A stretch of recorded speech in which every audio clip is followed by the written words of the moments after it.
Donc ce soir, on finit, j'allais dire, en beauté sur une de nos axes de recherche actuellement au laboratoire des pratiques durables, qui est les matériaux, les nouveaux matériaux. Et on peut rendre grâce à Magali Lancien, et du titre de ce soir, parce que matière à culture, je trouvais ça très très... En le relisant, je me suis dit c'est vraiment très intéressant, avec évidemment culture d'agriculture et culture, production culturelle. Et c'est vraiment l'objet de la réflexion de ce soir, comment les éléments naturels qui nous entourent, humains, comme on va le voir avec Antonin, ou beaucoup plus végétaux avec Vincent, comment ces matériaux deviennent des nouveaux matériaux, ou au contraire de nouveaux usages à partir de l'ancien, et dans une nouvelle société, dans une nouvelle manière de penser nos rapports à la matérialité. Donc on commence tout de suite avec Vincent Mongin, qui est dans un parcours... Antonin Mongin, qu'est-ce que j'ai dit encore? Oui, bon, excusez-moi, je suis allé trop vite. Antonin Mongin, merci de me reprendre. Donc Antonin Mongin, qui a un parcours de chercheur en design auprès de l'ENSAD, et qui a une passion, le cheveu. Il était déjà venu nous parler de la question de l'art du cheveu, qui est un art très, très ancien finalement, qu'il a réactualisé. Mais aujourd'hui, il va nous parler d'autre chose, d'une autre fibre et d'autres manières de considérer la fibre plutôt végétale. Je lui laisse la parole.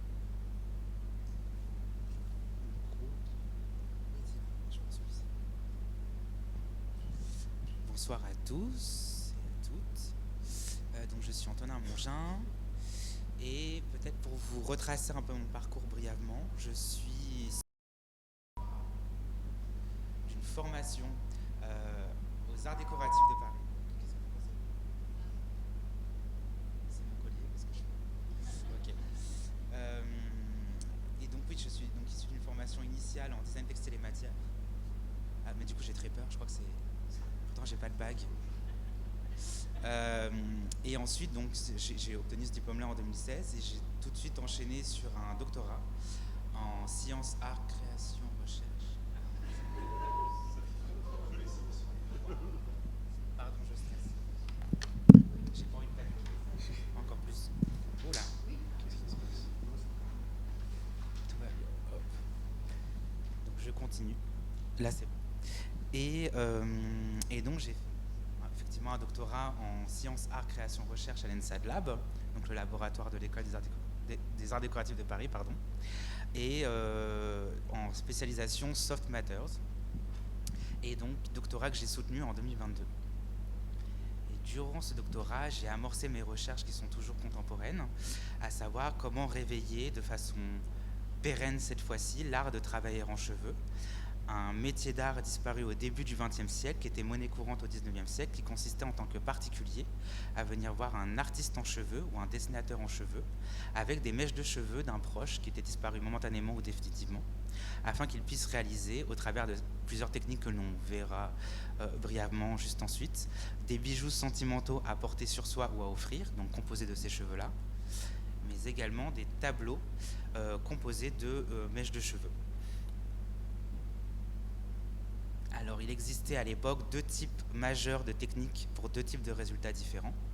La première technique visait à considérer le cheveu comme un fil, et donc à le tresser sur des métiers à tresser au fuseau, proches de ceux utilisés en dentelle, pour donner finalement des bijoux type boucle d'oreille, bracelet en dentelle, donc des résils aussi en cheveux, et également voilà, tout un lot, disons, de création de bijoux, d'ornementation corporelle en cheveux, et c'était des bijoux sentimentaux.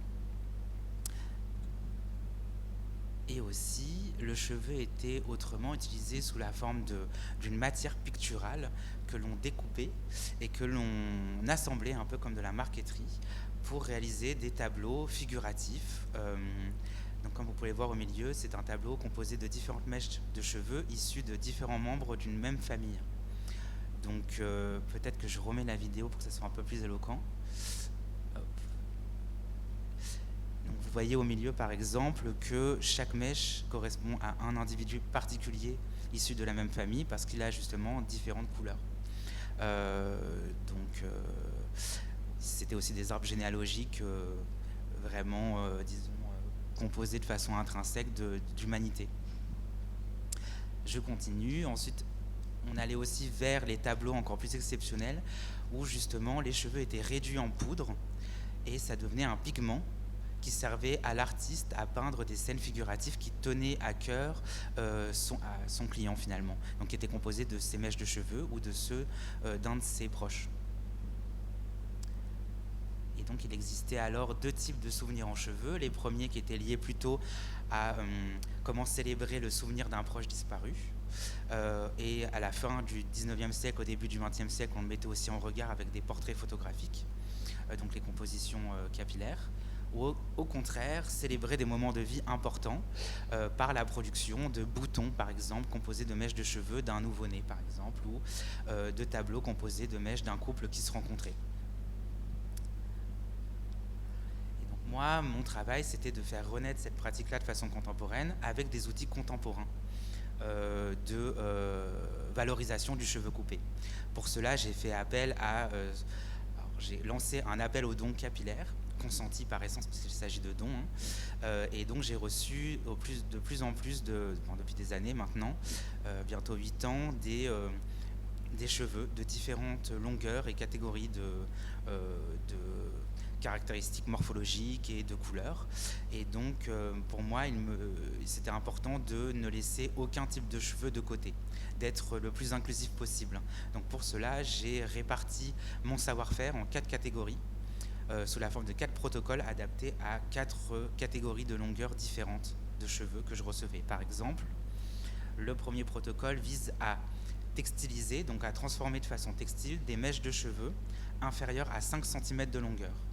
Donc c'est des pointes abîmées, c'est des mèches de franges à réajuster, c'est des pointes à enlever.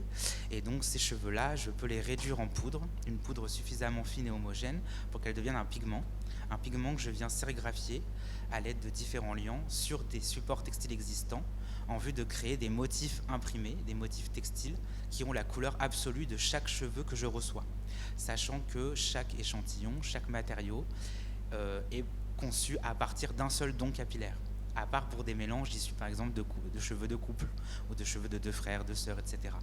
Donc je ne vais pas chez les coiffeurs récupérer les mèches de cheveux, mais je valorise uniquement des dons capillaires issus de personnes qui me font confiance pour produire des objets, des matériaux en sur-mesure et à la commande. Et aussi, on peut travailler sur différents effets d'impression de poudre de cheveux pour obtenir des effets qui sont proches du cuir, en travaillant des matités ou des brillances. Ou au contraire, travailler aussi sur une forme d'extravagance chromatique en partant de cheveux poivre et sel que je viens teindre comme on teint de la laine et ensuite que je viens réduire en poudre et imprimer. Donc avis aux personnes par exemple qui sont grisonnants, on peut faire quelque chose avec vos cheveux. Et aussi on peut varier les supports d'impression. Par exemple ici on est sur des organzas de soie donc qui font apparaître, mettre en exergue l'impression et la couleur du cheveu qui est imprimé dessus sous forme de poudre. On arrive au deuxième protocole qui vise quant à lui à textiliser, à transformer de façon textile des longueurs comprises entre 5 et 15 cm que je viens feutrer comme on feutre de la laine. Et donc la laine effectivement possède des écailles et avec friction, je vous remets cette slide, on peut obtenir effectivement des non tissés 100% cheveux que je viens traiter comme des nouveaux supports d'expression graphique sous la forme de motifs que je viens sérigraphier à l'aide de crème peroxydante. Donc la crème qui vous sert à vous blondir, moi je l'utilise comme une matière à dessiner sur les feutres de cheveux. Encore une fois pour personnaliser le matériau.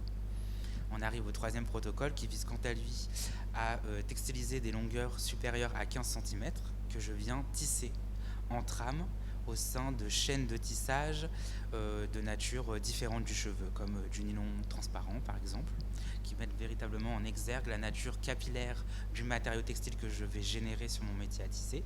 Comme par exemple ici, on travaille sur la valorisation des cheveux qui sont tie and dye, donc ombrés.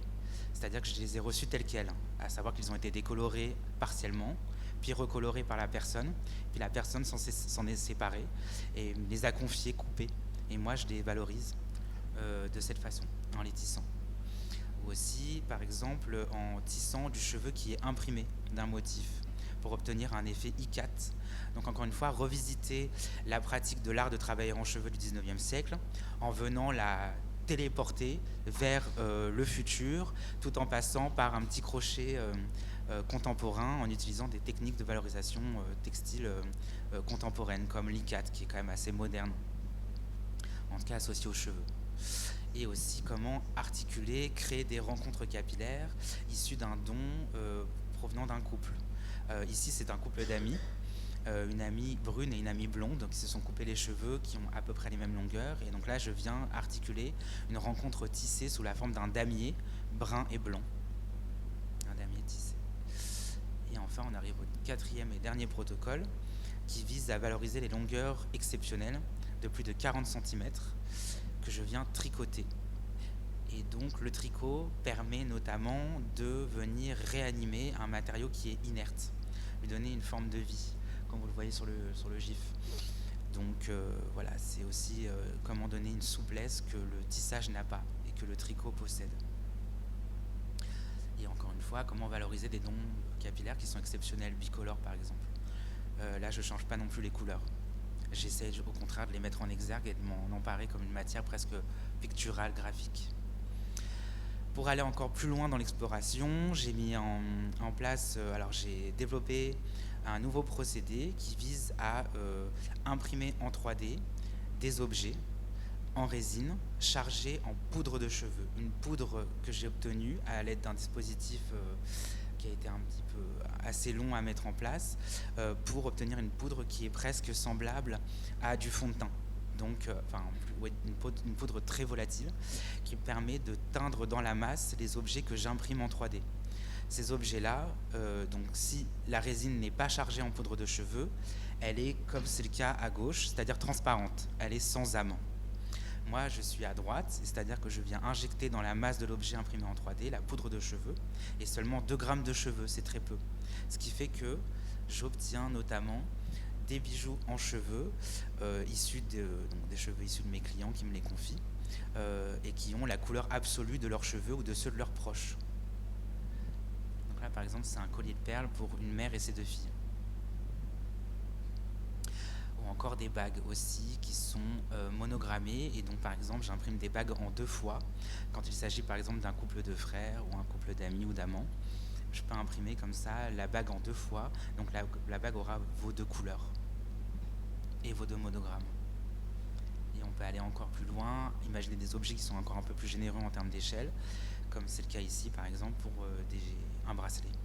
Un bracelet chargé en poudre de cheveux d'une personne qui a de 60 ans, qui a retrouvé ses cheveux d'enfance, donc d'un blond d'enfance. Et comment le cheveu vient conserver comme ça, de façon pérenne, la mémoire de la personne de façon tangible. Et donc venir s'injecter dans un bijou qu'il va pouvoir porter ou offrir, comme c'est le cas ici pour un bijou pour un couple. Et pour continuer cette histoire-là, essayons d'aller voir des fibres analogues aux cheveux, comme c'est le cas pour le crin de cheval.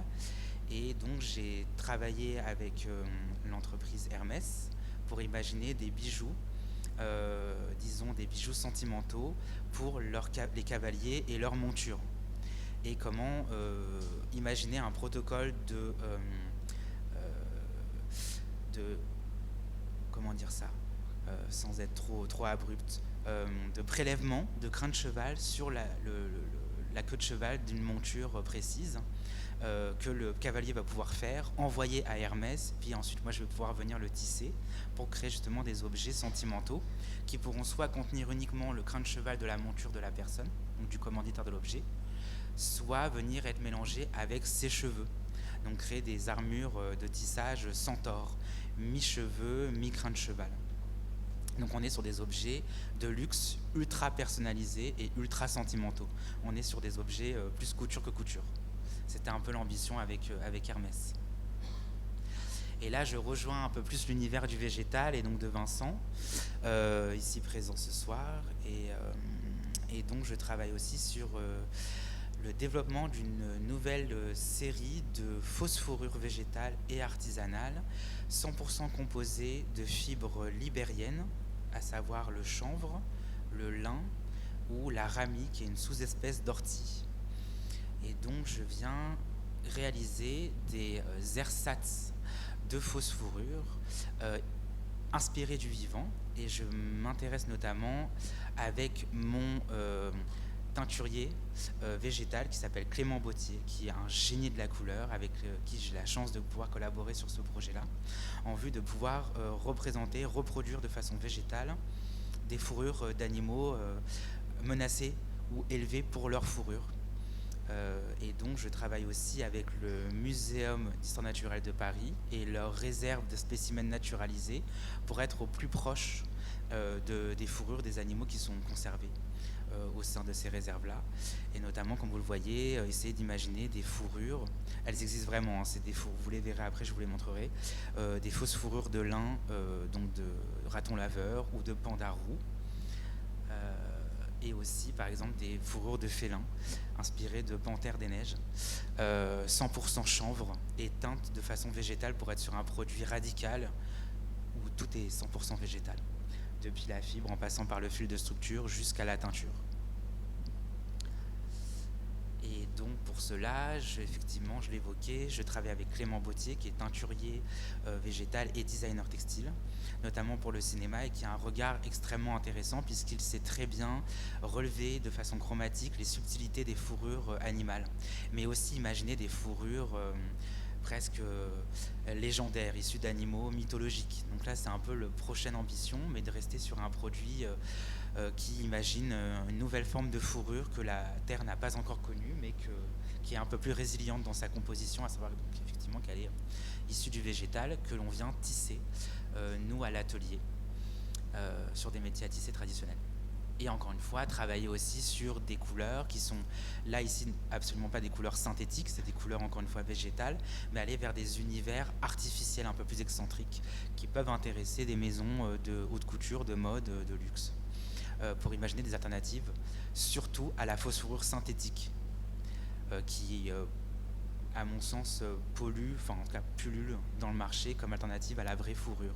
Donc nous, on s'adresse aussi en tant que troisième option, 100% végétale, et si possible 100% française, puisque l'ambition c'est de venir relocaliser les gisements de fibres libériennes que je mobilise au sein de ce projet-là, comme par exemple le chanvre, et pourquoi pas imaginer, comme c'est le cas actuellement en partenariat en cours de gestation avec les chanvres de l'Atlantique et Vincent, pour imaginer une fausse fourrure en chanvre de l'Atlantique à venir. Et donc je vais passer la parole à mon collègue. Je lui fais une passe décisive. Et les questions avant. Les questions avant. Merci musique. beaucoup, Antonin.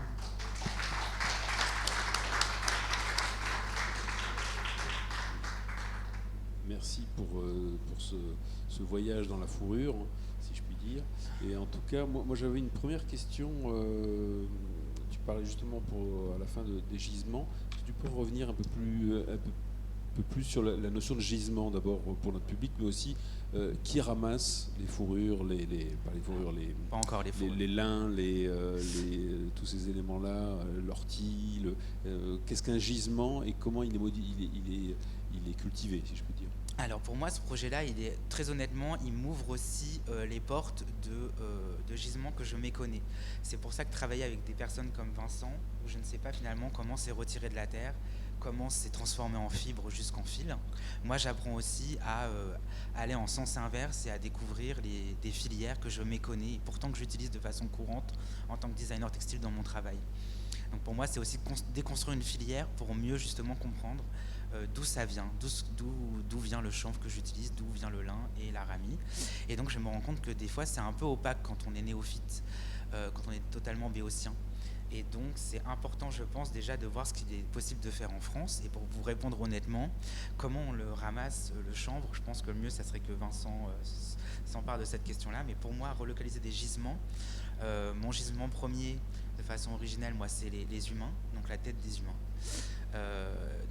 Et ce nouveau cuir chevelu que représente un champ, moi je le méconnais, et je pense que c'est intéressant d'aller voir ce qui se passe justement dans des champs qui sont locaux, à savoir ceux qui sont en France hexagonale, et donc voir effectivement ce qu'il est possible de faire. Donc là je suis en cours aussi d'exploration et de découverte, Mais présentement, mes fibres que j'utilise dans le cadre de mon travail, c'est des fibres qui sont issues de cultures et de cultivateurs qui sont hollandais. Ça, c'est étonnant. Ouais, ok, voilà. Donc moi, j'aimerais bien revenir progressivement vers la France et rester local. C'est pour ça qu'aussi les partenariats avec Vincent, ça m'intéresse, pour discuter avec le gisement, une forme de gisement. Y a-t-il des questions dans la salle? Sinon, j'embraye. Non, il n'y en a pas encore. Tu parlais de teinture végétale. Nous, on s'intéresse beaucoup à la question non pas de la teinture végétale, mais de la couleur, et la question du mordant. Un mordant sur un... Bon, là aussi, je suis complètement béotien, mais un mordant sur une fibre animale comme la laine ou sur une fibre végétale, j'imagine que c'est pas tout à fait les mêmes, ou ça n'a pas les mêmes résultantes. Est-ce que sur les mordants de la couleur, qu'est-ce qu'ils utilisent? Est-ce que tu en sais quelque chose ou pas, hein? Alors là aussi, je vais botter en touche et je vais peut-être faire une longue logorée comme j'ai déjà fait pour la fibre. Et en fait, non, je pense qu'il faudrait en parler à l'intéressé, à Clément Bottier. D'ailleurs, je pense que ça serait très intéressant que vous l'invitiez pour une prochaine conférence. Je jette aussi l'invitation. Mais donc, en termes de mordançage, non, je ne pourrais pas vous indiquer. C'est peut-être du vinaigre. Je vous dis peut-être quelque chose complètement à côté de la plaque. Pour la salle, nous on s'intéresse avec le laboratoire des pratiques durables à la question du mordançage. Mais voilà, le connaissant, je pense que c'est effectivement des questions qui sont en fusion chez lui. Et en fait, nous, au Mobilier National, nous avons un mordançage chimique depuis plusieurs décennies, parce qu'en fait, le mordançage, c'est ce qui permet de fixer la couleur sur une fibre. Donc il y a des solutions naturelles, mais un peu compliquées à mettre en œuvre, comme l'urine, pas simple, la pierre d'Alain ou certaines plantes très particulières. Et en fait, il n'y a plus de valorisation du mordançage par des éléments naturels. Et même le végétal, de façon un peu quantitative, utilise un mordançage chimique. Donc l'enjeu qu'on essaie de porter, c'est de trouver de nouvelles solutions, à la fois des nouvelles recettes, mais aussi des gisements de production de nouvelles matières qui permettent le mordançage. Alors nous, on utilise de l'acide, je ne me rappelle jamais ce que c'est le sulfurique ou chlorhydrique, je ne sais plus quoi. Alors c'est des quantités extrêmement faibles qu'on rejette quand même dans la nature, donc c'est pas dangereux, mais si on pouvait faire mieux, on essaye de faire mieux. Voilà. Oui, il y a une question de ce côté-là. Bonsoir. Concernant la fourrure, vous avez fait des essais, donc à partir de quoi, comment vous avez réussi à ressembler aux... on a l'impression que c'est de la vraie fourrure. Est-ce que vous pouvez le faire à grande échelle ou comment ça se passe? Alors à grande échelle, pour le moment, non, c'est pas possible. C'est uniquement artisanal, comme je le disais, sur un métier à tisser traditionnel, même pas semi-automatisé. Donc c'est moi, ma tête et mon huile de coude, et aussi ceux des personnes qui viennent en stage à l'atelier qui m'aident sur ces projets-là. Et donc effectivement, l'objectif, c'est d'imaginer une forme de manufacturisation de ce type de matériaux-là pour justement inonder, en tout cas irriguer de façon un peu plus généreuse le marché de ces options plus résilientes à mon sens de fausse fourrure. Voilà. Alors le toucher, il est fait uniquement à partir effectivement, presque je dirais, du calibre de la fibre que j'utilise, donc du lin, du chanvre ou de l'ortie. Et donc c'est aussi tout un travail de peignage qui me permet d'obtenir différents effets, différents effets tactiles, visuels, en termes de main aussi, voilà, pour être assez analogue aux vraies fourrures animales. Une question, on va vous apporter un micro. Non, micro quand même. Pour le public qui nous écoute. Bonjour. Bonjour. Je voulais savoir en fait la fibre cheveux. Oui. Pour l'instant, c'est très beau, des bijoux, du tissage. Oui, c'est magnifique. Est-ce qu'il est question d'en faire du vêtement? Non. Jamais? Jamais. Pour quelle raison? Enfin, jamais non, en fait. Si vous voulez, tel que je fonctionne avec les vrais cheveux, c'est que en fait, je ne reçois pas des dons capillaires issus de personnes qui ont les cheveux suffisamment longs et en suffisamment grande quantité. Et si je veux rester sur de la pièce ultra sur mesure à partir d'un seul don capillaire issu d'une seule personne, on ne pourrait pas imaginer des échelles d'objets qui sont à la hauteur d'un vêtement. Si en revanche on me commande des pièces en cheveux, par exemple pour une maison de haute couture comme ça a déjà été le cas, je travaille avec du faux cheveu, du cheveu synthétique. Mais je limite généralement ces projets-là parce que c'est pareil, on est sur des... le cheveu synthétique pose maintenant problème. Et donc voilà. Donc le vêtement, c'est quelque chose que je touche du doigt, mais parcimonie, quand il s'agit de cheveux synthétiques. Cheveux naturels, c'est pas pour moi. J'achète pas des cheveux où je connais justement pas le gisement. Mais sans acheter des cheveux, d'avoir des dons réguliers. Alors, effectivement, si vous en avez une grande quantité, une toison digne de réponse, on va pouvoir discuter avec grand plaisir du devenir de votre matière. Merci à vous. Une autre question? J'en ai une sur la fourrure. L'usage, c'est pas que... Est-ce que c'est que pour du vêtement actuellement, ou tu pourrais l'imaginer en ameublement, en dossier? Non, c'est pas que pour du vêtement. Nous, ce qui nous intéresse avec Clément, c'est aussi ouvrir des domaines, enfin ouvrir notre pratique à des domaines d'application qui sont différents de la mode. Venir irriguer par exemple le mobilier, à bon entendeur. On est quand même bien ici. J'ai tendu la perche. Encore une fois. Et effectivement, imaginer aussi des pièces décoratives type collectible, des pièces d'art, ça c'est ce qui nous intéresse aussi avec Clément. Donc on sera présent lors de salons par exemple cette année qui vont être édités en ce sens, en tout cas des pièces qui vont être éditées en ce sens. Voilà. On est ouvert à tout. La fourrure peut être partout. C'est selon le projet, quoi. C'est selon Absolument. Le projet qu'il y a. Une dernière question? Ben, merci beaucoup Antonin. Merci, et on fait notre petite pause et on inverse. Merci, à tout de suite. Bonsoir, on continue avec le deuxième intervenant, Vincent Lartisien, qui, je pense qu'il reviendra à un parcours assez original, disons des horizons lointains et aquatiques, jusqu'à la chanvre comme outil de valorisation de matériaux. Je lui laisse la parole pour nous faire rentrer justement en complémentarité avec ce que nous a dit Antonin sur la fibre, une redécouverte, je dirais pas récente, mais une fibre extrêmement ancienne et utilisée depuis des siècles, le lin, et comment tout l'intérêt aujourd'hui de redécouvrir cette fibre écologique, parce que ayant besoin de peu d'eau et de peu d'entretien finalement. Voilà, je lui laisse la parole pour nous faire découvrir tout son travail autour du lin. Du chanvre. Du chanvre. Bonsoir. Donc je m'appelle Vincent. Moi, j'ai pas du tout un parcours qui vient des fibres textiles ou des fibres libériennes. J'ai commencé par une carrière de sportif professionnel dans l'océan, puisque j'étais surfeur. Mais par contre, c'est l'océan qui m'a ramené jusqu'à la terre, jusqu'à entreprendre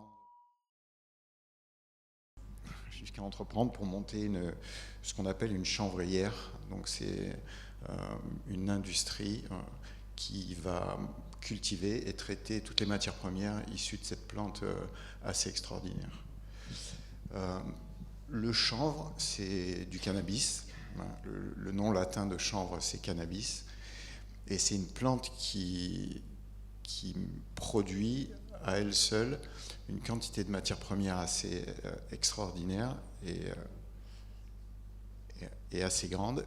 Et c'est ce qui lui a valu d'ailleurs cette diabolisation et cette interdiction depuis 1928, puisque le chanvre a été interdit de culture en 1928 sur toute la planète par les grands lobbies du coton, de la papeterie et de la pétrochimie, qui le voyaient comme un danger à leur mainmise sur ces matières premières. Et donc, à partir de là, tous les pays de la planète se sont mis à ne plus produire du chanvre, alors qu'avant, tout le monde en produisait. Et il y a 3 pays qui ont continué de le faire, malgré l'interdiction planétaire. Ce qui est assez étrange d'ailleurs, c'est qu'une loi passée aux États-Unis a eu des répercussions sur toute la planète en 1928, et que bien avant qu'on en parle aujourd'hui, on était déjà dans un modèle de globalisation et de mondialisation assez remarquable. Et du coup, les 3 pays qui se sont refusés de l'interdire sont la Chine, le Canada et la France. Et c'est ces 3 pays aujourd'hui qui sont en avance sur toutes les technologies issues de ces plantes. On peut dire que la Chine, c'est assez opaque ce qui se passe là-bas, on ne sait pas très bien, mais ça a été les premiers à redévelopper la fibre de chanvre pour l'industrie du textile. Mais c'était une fibre cotonisée, des fibres courtes mélangées avec du coton, donc c'est ce qu'on a eu sur les marchés jusqu'à il y a 2 ans, puisque c'est depuis 2 ans qu'on a relancé cette industrie en France. Le Canada, lui, s'est occupé de la graine. On va en parler après, ça fait partie de toutes les parties de la plante. Et la France, elle, s'est occupée de ce qu'on appelle le béton de chanvre, qui est une matière faite pour remplacer des bétons chimiques qui permettent de construire des bâtiments. Donc pour aller un peu en avant, ces 3 pays ensuite ne se sont jamais lancés sur le textile, à part la Chine. Et c'est que depuis très peu de temps que la France a lancé une recherche de par un groupe qui s'est monté naturellement par les lignées, par ceux qui travaillaient le lin et qui avaient envie d'avoir une culture qui puisse aussi se mettre en rotation avec le chanvre et utiliser les mêmes outils que le lin.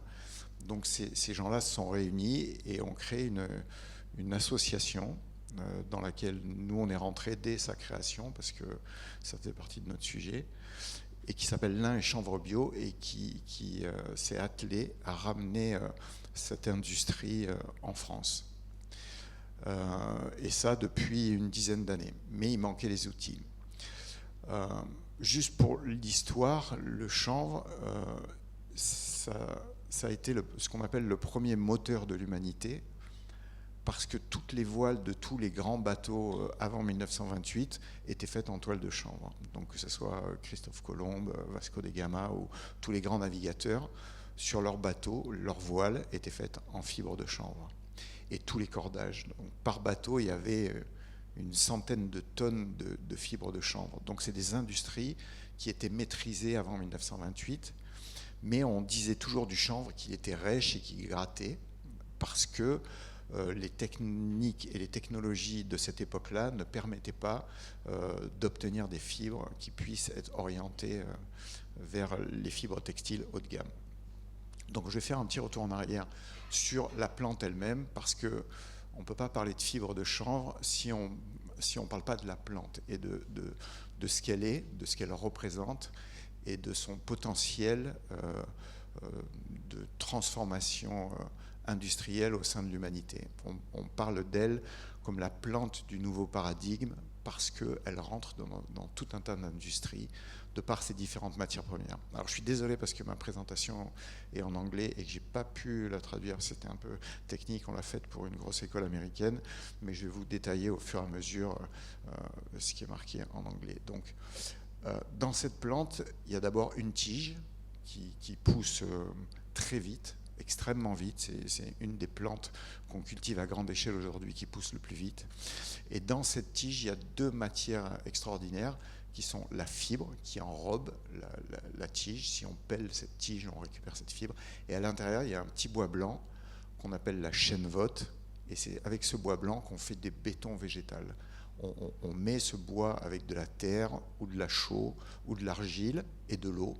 Et ça fait de la pierre. C'est assez magique, c'est assez remarquable. C'est une architecte français qui a découvert ça au début du siècle. Et du coup, ça peut remplacer tout un tas de choses dans l'industrie du BTP. Si on monte un peu plus haut dans la plante, quand cette plante, il y a un plant mâle et un plant femelle, quand ils se fécondent, ça va donner une graine dans la fleur. S'il n'y a pas de graine dans la fleur, c'est la fleur du cannabis ou la fleur de chanvre, qu'on connaît pour d'autres vertus. Mais s'il y a des graines, cette graine à l'intérieur a des propriétés nutritionnelles extraordinaires, mais réellement, parce qu'il y a une protéine qui est une des protéines les plus digestes et les plus adaptées au corps humain, et des acides gras essentiels, oméga 6, oméga 3, dans le ratio parfait qu'on ne trouve que dans certains poissons et tout. Donc ça en fait une source nutritionnelle très rare. Et ensuite, il y a les principes actifs, que sont les terpènes, les huiles essentielles, ou des cannabinoïdes, qui sont ces molécules qu'on redécouvre aujourd'hui dans le monde médical, avec des propriétés assez extraordinaires, mais chaque sujet est assez vaste, et on ne va pas rentrer dans chacun de ces sujets, parce que sinon on peut parler pendant des heures, mais en une seule plante qui pousse en 3 mois n'importe où sur la planète, on produit toutes ces matières.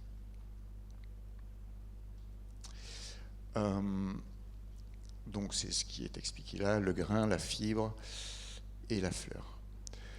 Dans cette fibre, il y a plusieurs sujets. C'est que quand on extrait une fibre d'une matière végétale, que ce soit le lin, que ce soit le coton, le chanvre ou le rami, on a différentes tailles de fibres. Et c'est la taille de la fibre qui va déterminer l'outil pour travailler. Et plus la fibre est longue, plus elle est résistante. Et on appelle fibre longue, dans l'industrie du lin et du chanvre, des fibres qui font 90 cm de long. Donc c'est des fibres extrêmement longues. On appelle fibres courtes, des fibres qui sont en dessous de 20 cm, ce qui pour le coton est une fibre longue. Donc ça c'est dans le langage industriel et technique de la fibre de chanvre. Il faut bien comprendre que la fibre longue, c'est vraiment une fibre de 90 cm, ce qui nécessite des outils vraiment très particuliers, et pour la récolter, et pour ensuite la traiter. Donc, on ne fait pas la même chose avec la fibre longue de chanvre qu'avec sa fibre courte. Et du coup, on a différents types de fibres qui sont orientés vers différents types de marchés qu'on va voir un peu plus tard. Mais on ne peut pas parler de ces fibres sans parler de l'impact qu'a cette plante aujourd'hui dans la société et pour l'humanité. Et son impact est double, et il est aussi important d'un côté que de l'autre, c'est l'impact environnemental et l'impact social. Parce que c'est bien ça qui va déterminer, qui va venir se rajouter aux propriétés techniques de cette fibre et qui vont en faire une des fibres incontournables de demain, parce que justement, elle a ce double impact. Donc on va regarder, déjà, on dit d'elle on dit de cette plante qu'elle va changer le monde, parce qu'elle a justement ces matières premières avec ces impacts à la fois techniques, environnementaux et sociaux. Dans les impacts environnementaux, c'est d'abord que c'est une plante qui se cultive sans eau. La plupart de nos cultures à nous sont non irriguées, donc il suffit d'avoir une pluie ou deux dans toute la période de culture. C'est une plante qui se sème au printemps, un peu comme du maïs ou d'autres, donc on la sème mi-mai par exemple, et on va la récolter à la fin de l'été ou au début de l'automne. Donc c'est une plante qui va pousser en 3 mois sans eau. Et aujourd'hui, dans le paysage agricole, c'est un atout, mais vraiment primordial. On connaît tous les problématiques d'eau qu'on a aujourd'hui, et justement d'avoir des plantes qui vont donner de la matière première sans qu'on ait besoin de rajouter d'eau, c'est déjà en soi remarquable. Mais c'est pas tout, c'est que cette plante pousse tellement vite et tellement rustique, solide, c'est qu'elle pousse sans apport d'engrais chimiques ni de pesticides. Donc nous, dans notre chanvrière, on est en 100% bio, donc déjà on n'utilise pas ces matières-là, parce que justement cette plante a cette capacité de pousser sans avoir ses besoins. Mais si on la cultive de manière conventionnelle, on cultive cette plante sans rajouter de pesticides ou d'herbicides. Et ça aussi c'est remarquable, surtout quand on sait la quantité de pesticides et d'herbicides qu'utilise par exemple la culture du coton, qui est aujourd'hui la matière végétale la plus utilisée et qui consomme une quantité d'eau aussi phénoménale. Donc si aujourd'hui l'humanité utilise beaucoup de coton, il faut savoir que l'impact environnemental du coton est relativement catastrophique à tous les niveaux, pour les quantités d'eau et pour la pollution des intrants chimiques qui vont ensuite, bien sûr, dans la terre et dans les nappes phréatiques, et qui créent toute une chaîne de pollution qui revient ensuite jusqu'à nous, puisque les eaux des nappes phréatiques sont celles qu'on va consommer, et du coup on retrouve tous ces intrants chimiques dans les eaux qu'on consomme et dans nos corps. Et une chose de plus dans les propriétés de cette plante, c'est sa capacité à absorber du carbone. On parle beaucoup du CO2 aujourd'hui, qui est CO2 positif, qui absorbe du carbone, qui consomme du carbone. Et le monde végétal absorbe du carbone la nuit pour le recracher de jour sous forme d'oxygène. Il faut savoir que tous les végétaux font ça, mais il y a des végétaux qui le font plus ou moins que d'autres. Le chanvre est un des végétaux qui capte le plus de carbone et qui donc va recracher le plus d'oxygène aussi. Et on dit que la quantité de carbone absorbée par 1 hectare de chanvre en 3 mois équivaut à 1 hectare de forêt sur 1 an. Donc c'est remarquable, on est à plus de 15 tonnes par hectare de carbone fixé. Alors c'est assez complexe les calculs du carbone et il y a peu de connaissances sur le sujet général, mais 15 tonnes de carbone en 3 mois, c'est énorme en termes environnementaux. Donc on a une plante qui n'a pas besoin d'eau, qui n'a pas besoin de pesticides, qui fixe du carbone, et c'est assez remarquable déjà au niveau de l'impact environnemental, et c'est surtout inégalé dans le milieu végétal. C'est ni le lin, ni le rami, qui sont des fibres aussi extraordinaires, qui ne peuvent avoir ces mêmes propriétés. Mais une autre propriété assez remarquable, c'est au niveau de l'agriculture elle-même. La grosse problématique en agriculture, de ce qu'on appelle de la grande culture, c'est-à-dire pour produire des grandes quantités de matières premières, il faut cultiver en grande culture. Si on veut faire du maïs pour nourrir les humains, si on veut faire du blé pour nourrir les humains, on le cultive sous forme de grande culture, c'est-à-dire sur des centaines et des milliers d'hectares, voire des millions en fonction des différentes matières.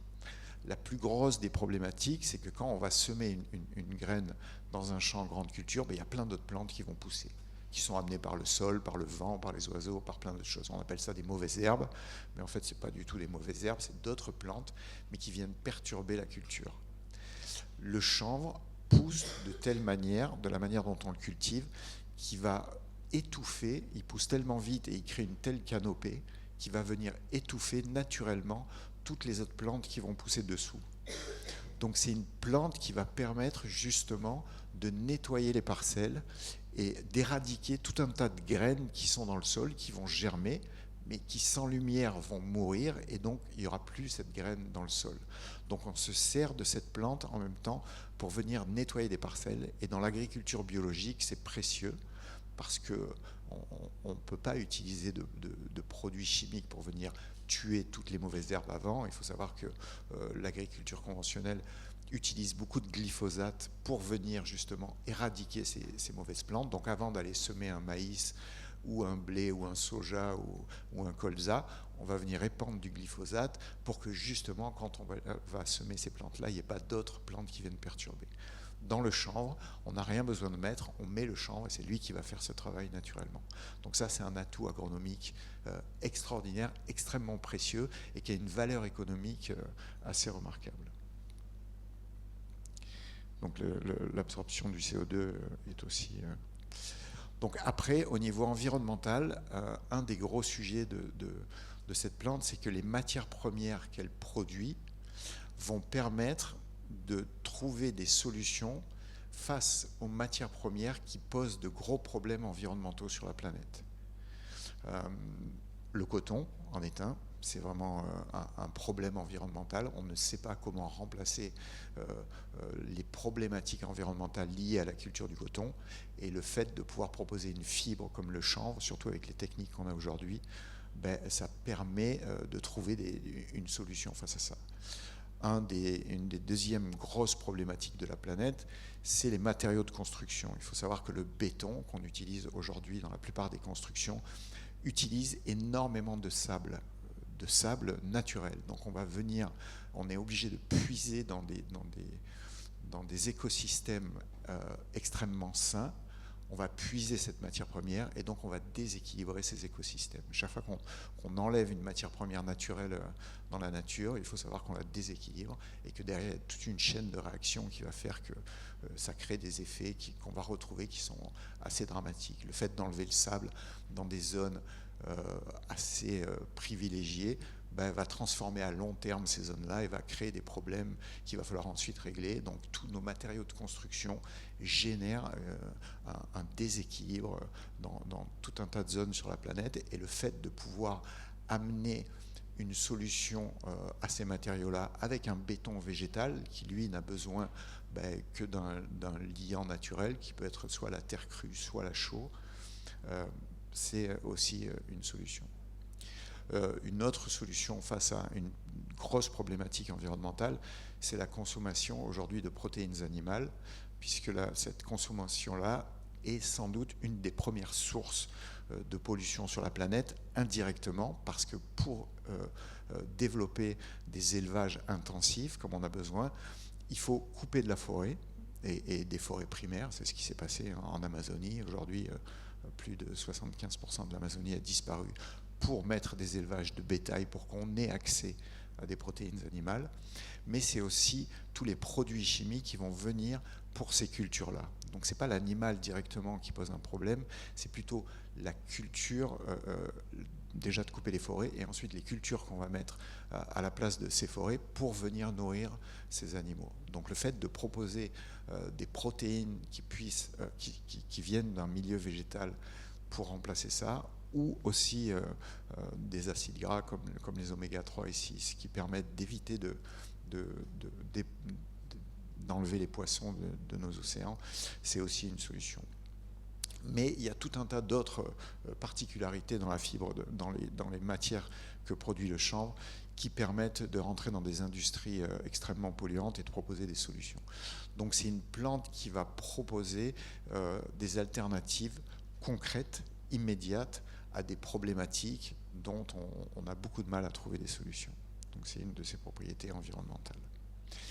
Ensuite, au niveau social, c'est une plante aussi qui est extrêmement impactante parce que justement, que ce soit au niveau agricole, avec ses propriétés pour le sol, avec le fait qu'elle dépollue les sols et le fait qu'elle vienne aussi amener une culture de rotation, c'est-à-dire que dans l'agriculture, pour que le sol puisse garder ses nutriments, il faut savoir que dès qu'on met une culture dans un sol, elle va puiser certains nutriments.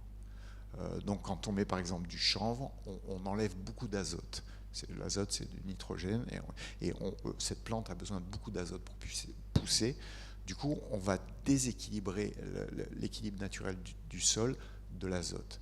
Donc derrière cette culture, il va falloir amener une culture qui va ramener de l'azote. Donc c'est le cas des légumineuses qui, elles, quand on les met en culture, elles ramènent de l'azote dans le sol. Donc c'est pour ça qu'on est obligé de faire des rotations de culture et qu'il faut éviter de remettre toujours la même plante sur le même sol parce qu'on va tellement épuiser toujours pareil le sol qu'après ça va prendre des années de le rééquilibrer. Et l'équilibre du sol est primordial. Donc le fait de ramener, d'avoir des plantes qui permettent de faire tourner des cultures, c'est extrêmement important. Et on est obligé de faire des rotations à 5 ou 7 ans. Donc on a besoin de trouver beaucoup de cultures qui permettent de faire ça. Donc le fait de rajouter une nouvelle culture dans le paysage agricole et qui plus est une culture qui va dépolluer le sol de toutes ces mauvaises graines, c'est extrêmement primordial, c'est extrêmement important. Du coup, on amène cette culture en fin de rotation. Le chanvre vient toujours au bout d'un cycle de rotation de 5 ou 7 ans, parce qu'au bout de 7 ans, on a accumulé de plus en plus de mauvaises graines, de par tout un tas de pratiques et de par le climat, les oiseaux et tout ça. Et au bout de 7 ans, on met du chanvre et hop, on renettoie toutes les parcelles. Et donc ça, c'est un des atouts vraiment importants au niveau de l'agriculture et au niveau social, puisque l'agriculteur a besoin, et le paysage agricole a besoin de ce genre de solutions. Ensuite, dans les communautés, c'est extrêmement important parce que ça apporte plein de métiers différents. Le fait de ramener le chanvre dans le paysage agricole aujourd'hui en France ramène des industries qui avaient disparu de chez nous. L'industrie de créer de la protéine, déjà, c'en est une, ou des acides gras, mais l'industrie textile, c'est un des plus grands sujets. Il faut savoir que toutes les fibres textiles aujourd'hui, elles viennent de l'extérieur de la France. Il n'y avait plus de filature en France. Il y avait très peu même le lin qui est cultivé en France part en Chine pour être filé, pour revenir chez nous sous forme de tissu. Donc il y a une espèce d'aberration industrielle là-dedans et on a besoin de réindustrialiser notre pays pour pouvoir produire chez nous les matières premières qu'on utilise. Mais pas que nous en France, c'est-à-dire c'est valable sur toute la planète, c'est-à-dire que chaque pays puisse produire ses propres matières premières c'est assez primordial. Donc de pouvoir produire, de quoi faire du textile, de quoi faire des matériaux de construction ou de quoi se nourrir, c'est une source d'autonomie assez puissante. Donc au niveau social, cette plante a un impact là-dessus, c'est qu'elle génère des emplois et de l'autonomie. Sans parler qu'elle génère aussi beaucoup de santé. Donc c'est pour ça que chacun des pays de la planète est en train aujourd'hui de chercher de quelle manière ils peuvent réintégrer le chanvre dans leur paysage agricole pour pouvoir justement gagner en autonomie et éviter cette espèce de mondialisation de produits où il n'y a qu'un pays qui produit des matières premières pour toute la planète et toute la planète est dépendante de ces pays-là comme on l'a aujourd'hui pour pas mal de sujets. Donc la fibre de chanvre avait disparu de notre paysage et il a fallu la réindustrialiser. La complexité, c'est que je vous disais tout à l'heure que cette fibre, elle est rêche parce qu'elle est extrêmement rigide et on a découvert il y a quelques années pourquoi elle était aussi rêche, c'est qu'elle contient beaucoup de lignine à l'intérieur, c'est le bois. Et en fait, on s'est rendu compte que la plante, il y avait un moment dans sa croissance où elle se mettait à produire du bois, et c'est le moment où elle fait de la graine. Donc c'est une fois qu'elle a été fécondée en milieu de culture et qu'elle se met à faire des graines, comme le poids des graines va être important, il faut qu'elle renforce sa tige pour pouvoir tenir toutes ces graines qui sont assez lourdes, et du coup elle génère du bois dans la fibre. Donc on s'est dit, peut-être que si on coupe la plante avant que les graines arrivent, on aura une fibre qui ne sera pas aussi chargée de lignine, et du coup ça nous a permis de découvrir, alors je dis nous, mais c'est d'autres personnes qui ont découvert ça, mais ça nous a permis de découvrir qu'en fait cette fibre, si on la coupait à mi-chemin, on pouvait avoir la même finesse qu'un lin ou même de la soie, puisqu'on peut même faire de la dentelle avec cette fibre. Donc ça a révolutionné l'industrie, mais il fallait mettre les outils qui permettaient de travailler cette plante. Donc quand on travaille avec des fibres libériennes comme ça, il faut aussi enlever la pectine, qui est cette espèce de colle qui tient toutes les fibres ensemble entre elles sur la plante. Et donc on pratique ce qu'on appelle le rouissage, c'est-à-dire qu'il faut qu'il y ait un enzyme qui vienne manger cette pectine pour ne laisser que la fibre nue. Et avant ce rouissage, avant 1928, c'était fait en pleine eau. Si on regarde l'historique du chanvre dans nos cultures, on taillait le chanvre à la main, ensuite on en faisait des bottes, on les mettait à tremper dans les rivières, et là il y avait le rouissage qui se faisait automatiquement dans la rivière, jusqu'à ce qu'on se rende compte qu'en fait ça polluait les rivières et que ça tuait tous les poissons et que en plus ça sentait mauvais et tout. Donc aujourd'hui cette mode de rouissage est interdit, et on a découvert qu'on pouvait le faire sur le sol. Il suffisait qu'une fois qu'on a fauché la plante, on la fasse sécher sur le sol et qu'il y ait une pluie et du soleil, et la combinaison de la chaleur et de l'humidité activait les bactéries qui venaient elles-mêmes manger cette pectine. Donc en fait on a trouvé un moyen très simple et complètement naturel de faire ça, mais ça nécessite des outils particuliers pour le faire. Et donc ça nous a permis de rentrer dans des fils extrêmement fins, de produire des fibres qui permettent d'obtenir des fibres extrêmement fins et qui permettent d'aller beaucoup plus loin dans le textile. On va y revenir un petit peu après. Et on a toujours accès à ces fibres grossières, beaucoup plus solides, qui elles permettent de faire des tissus extrêmement épais, extrêmement résistants, beaucoup plus orientés vers l'ameublement ou la bagagerie, ou même de la grosse toile épaisse, pour tout un tas d'industries différentes. Et une chose aussi qu'on a découvert, c'est que le petit bois blanc qu'on appelle la chêne-vote, qui permet de faire ce béton de chanvre, en fait c'est de la cellulose, et qu'aujourd'hui la viscose utilise du bois des arbres pour faire du fil. C'est tout le fil de viscose, et que en fait on coupe des arbres pour faire ça, et que des arbres c'est 20, 30, 40, 50 années de culture, Et en fait, ce petit bois qui pousse en 4 mois fait la même chose. Donc là, il y a une nouvelle industrie qui est en train de se mettre en place sur cette chaîne de vote pour créer une nouvelle forme de viscose beaucoup plus harmonieuse pour l'environnement et beaucoup moins néfaste. Donc c'est un peu tous les styles de matière que peuvent fournir cette plante, et du coup toutes ces industries sont naissantes et on en est vraiment au tout début de la nouvelle fibre de chanvre qui peuvent rentrer dans l'industrie, et nous en tant que chanvrière on essaye de trouver les différents canaux qui permettent de rentrer dans toutes les industries, mais c'est tellement vaste que c'est extrêmement complexe. Il n'y a qu'à le voir avec le travail d'Antonin. On peut même aller jusqu'à faire de la fausse fourrure, mais avant ça, il faut se remettre à faire tout type de textile, que ce soit de la maille ou du chêne et trame, ou de la grosse toile, de la fine toile, de la dentelle, et de pouvoir rentrer aussi bien dans l'industrie du luxe que dans l'industrie de masse pour pouvoir ramener cette fibre vers le plus grand nombre.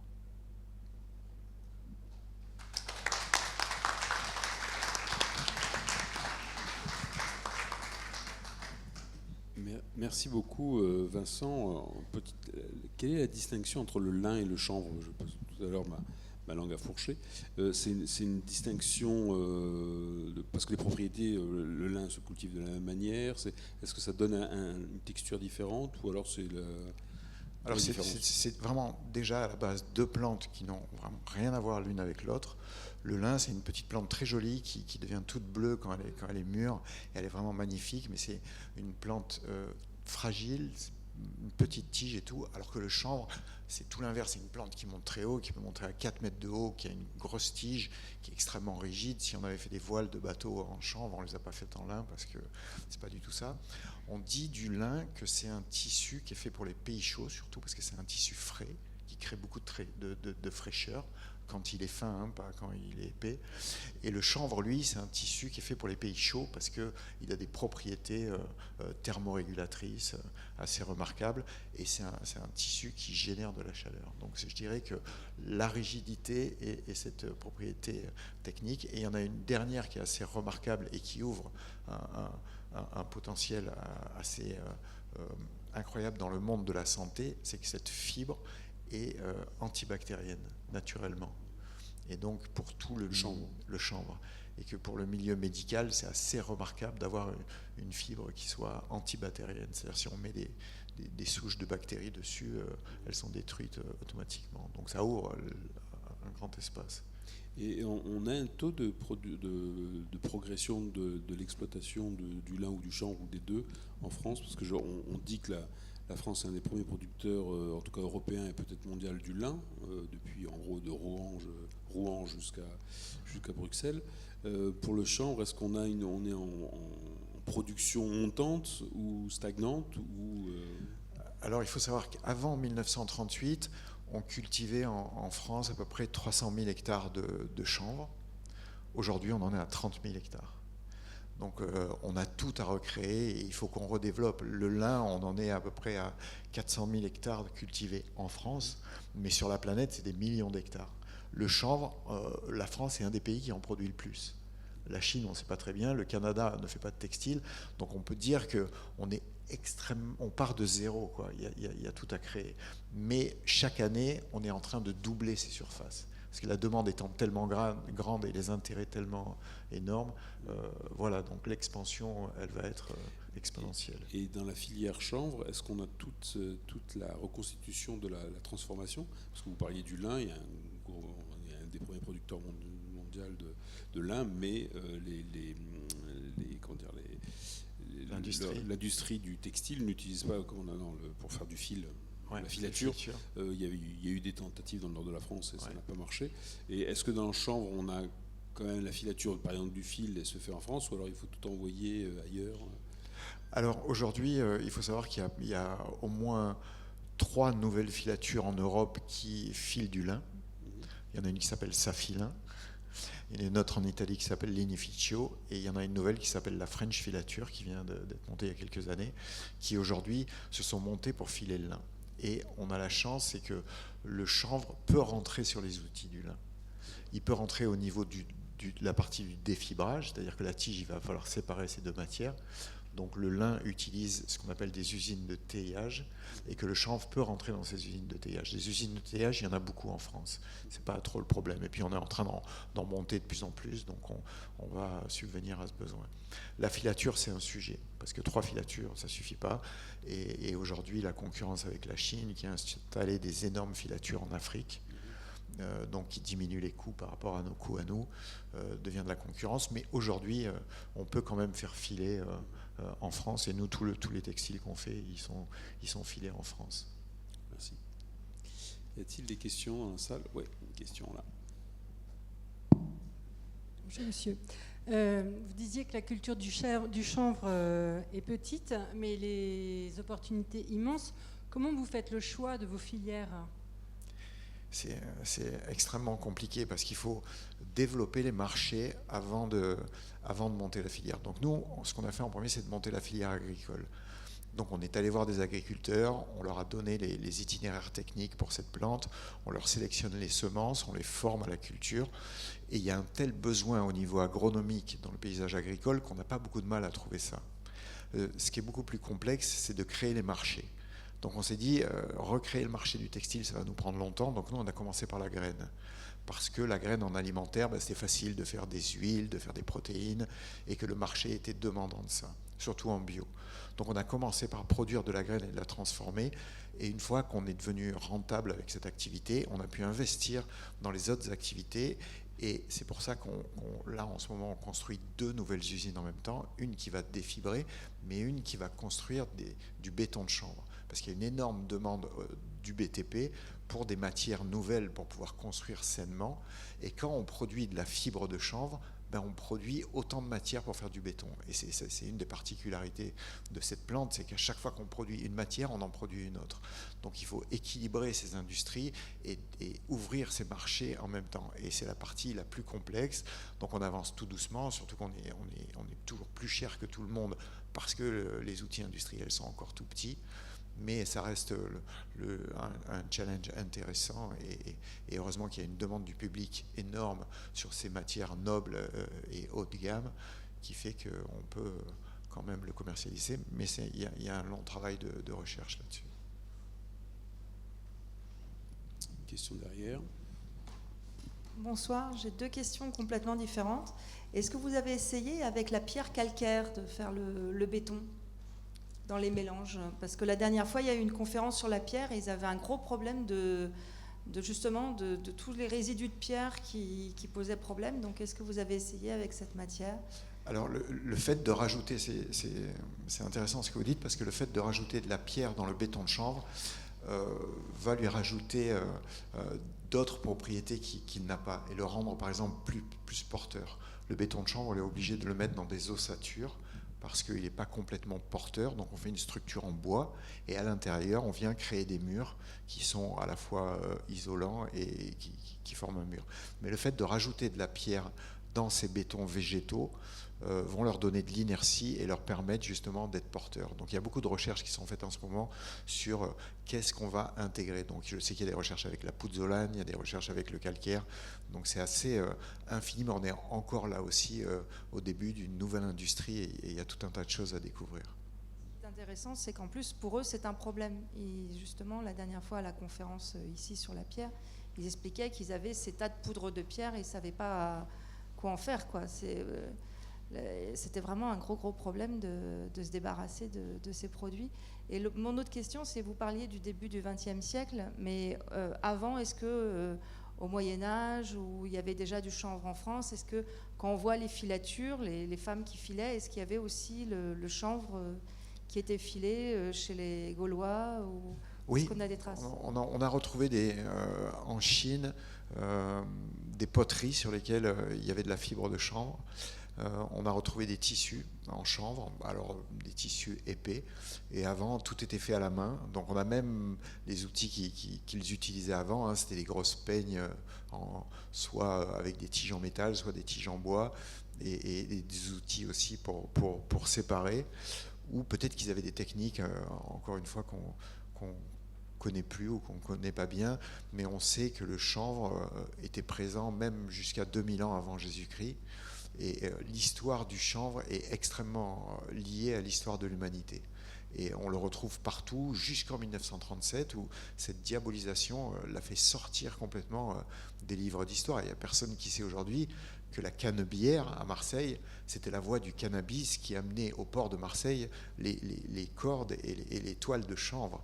Et qu'avant, quand on dansait la carmagnole c'est une variété de chanvre qui, justement, permettait, parce qu'avant le chanvre et le cannabis n'étaient pas séparés, peut-être qu'à l'époque ils en fumaient un peu et qu'ils se mettaient à danser en travaillant, et du coup cette chanson Dansons la carmagnole fait partie. Mais dans l'histoire de l'humanité, le chanvre est présent tout au long de cette histoire, et il y a vraiment besoin de réécrire cette histoire pour que l'humanité en reprenne conscience. Une autre question encore? Tout à l'heure, vous avez dit, avec le chanvre, on peut faire comme de la soie, comme du coton. Mais ça, c'est pas dans les priorités. On sait le faire, mais c'est pas dans vos priorités, en tout cas, de... Non, parce qu'il y a tellement de propriétés dans cette fibre. Le fait qu'elle soit antibactérienne, thermorégulatrice, antifongique, qu'elle protège des UV à 100%, il y a plein de marchés vers lesquels on peut l'orienter sans qu'on ait besoin de venir remplacer la soie ou le coton. C'est pas le but, c'est de venir amener une nouvelle fibre. C'est plutôt la finesse de la tige qui va permettre de faire des tissus extrêmement fins et d'aller vers une technique de tissu qu'on n'aurait pas pu imaginer avant avec ce genre de fibre. Mais le développement pour nous s'oriente beaucoup plus soit sur ses propriétés de résistance mécanique et sur ses propriétés antibactériennes. Une dernière question? Bon, merci beaucoup à tous les deux.